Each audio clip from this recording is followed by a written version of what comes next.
The CES show was held in Las Vegas last week, bringing us all the latest in influential tech and innovative gizmos. Here to tell us more is Euronews Next Natalie Hewitt, who attended the expo. So, Natalie, hi, nice to have you here. What happened in Vegas probably shouldn't stay in Vegas in this case. So, was there anything that blew you away at the expo? Hi, James.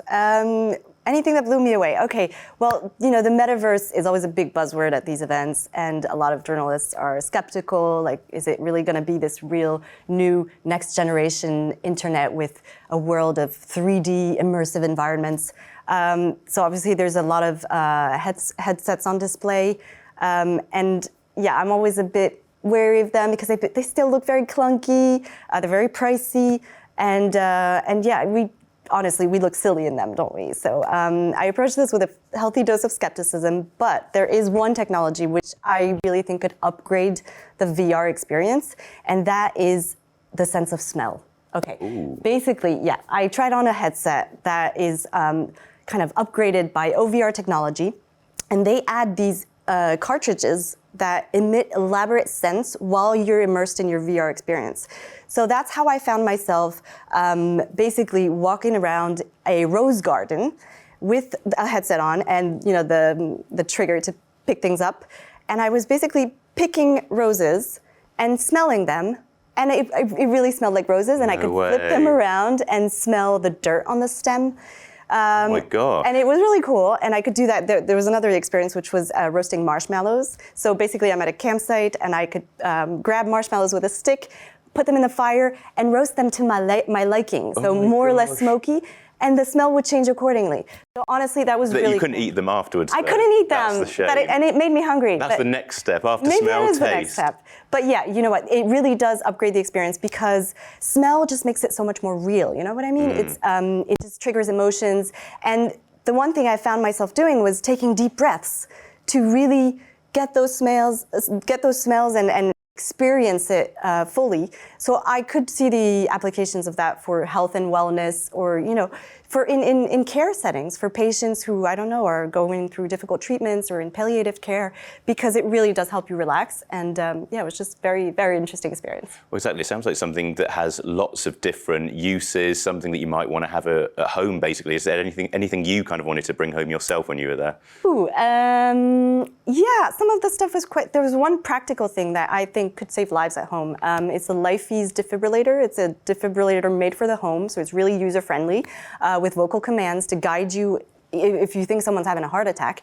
And AI will tell you, like, does this person need this shock or does not need this shock? And it will really guide you and comfort you. So that I think would definitely be useful. The foldable tablets were kind of cool. There were basically foldable tablets and laptops, so they just give you much more screen space. Like, we need more screen time, right? But yeah, it looks comfortable, so maybe that. Yeah, so you kind of touched on the defibrillator thing there. So that was one of the main was that one of the main themes of the expo, like health, or what were the main themes actually there? So I was drawn to health because I'm interested in health, but there definitely was a theme this year, and it was human security and how basically tech can solve some of the world's greatest challenges, from like access to clean air, clean water, healthcare. So tech with a purpose, not just the gadgets that get a lot of headlines and attention. And yeah, so there was that defibrillator, but there was just also a lot of digital tech on display. And it goes even into your bathroom, even into your toilet bowl. One of the standouts for me was the Withings stand. They have a smart urine scan that you place in your toilet bowl, and it analyzes your urine to give you insights regarding your nutrition, or if you're a woman, regarding your menstrual cycle. That's amazing. Yeah, it can help you track your ovulation. So they say it's not to help you get pregnant. I mean, that's not the stated goal, but it could definitely help women who are trying to track their cycles and their ovulation, and who are maybe tired of taking their temperature every morning or urinating on single-use devices. So that was a quite interesting tech, but that also would have use in healthcare settings like hospitals for elderly patients. Yeah. So. Yeah, it does really sound like there was a good mix of things that you would have a real use, like whether it's for health, whether it's for the environment or whatever, or whether it's something a bit more just niche or a bit more fun kind of thing.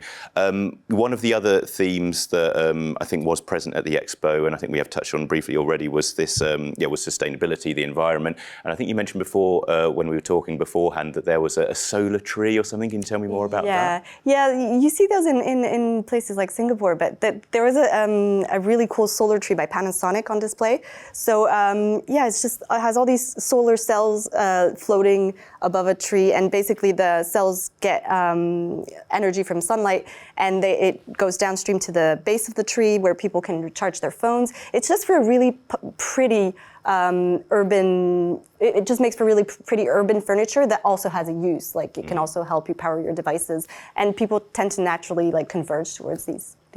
Yeah, and that's really important as well, I think, because often, when we're talking about wind turbines, for example, one of the big criticisms, well, I personally think they look quite nice, but lots of people say they're really ugly, they're eyesores. So I guess it's really important to have this kind of technology that will allow you to kind of decorate the city or the town, your urban spaces, while also serving a real purpose. Yeah, I saw it. I was just drawn to it because it was aesthetically pleasing, and then I thought, oh wow, this is actually useful. It's a solar-powered tree to power your devices.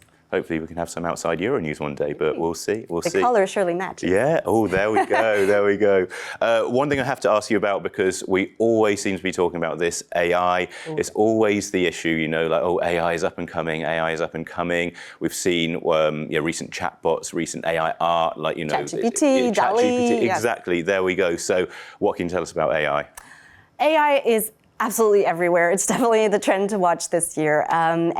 Just about every device on display at CES had artificial intelligence infused in it. It goes from I've seen demos of voice translators that are powered by AI. Could maybe make interpreters obsolete tomorrow. Oh, gosh. Yes, could at the very least be very useful to frequent travelers.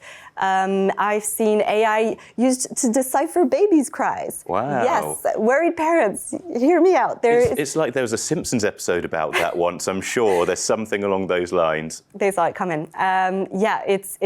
They've analyzed tens of thousands of hours of babies crying and the response that parents gave to those cries to label them and be like, okay, that is the sound of a baby who's hungry. That's the sound of a baby who needs a burp. That's the sound of a baby who needs a diaper change.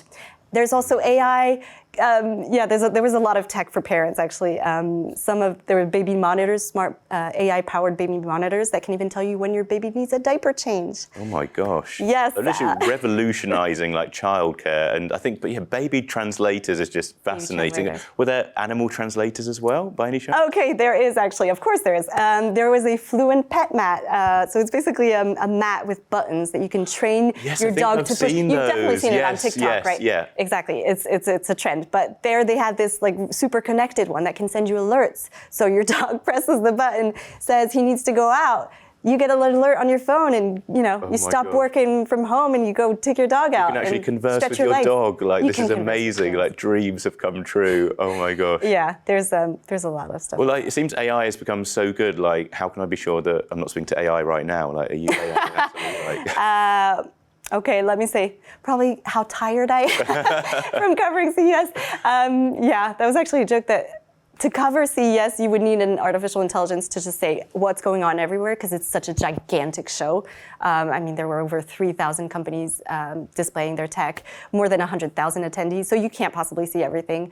But an AI could probably sum up pretty well what was showed there. Natalie, thank you so much. You can check all of that and more on Euronews and Euronews Next. Thanks.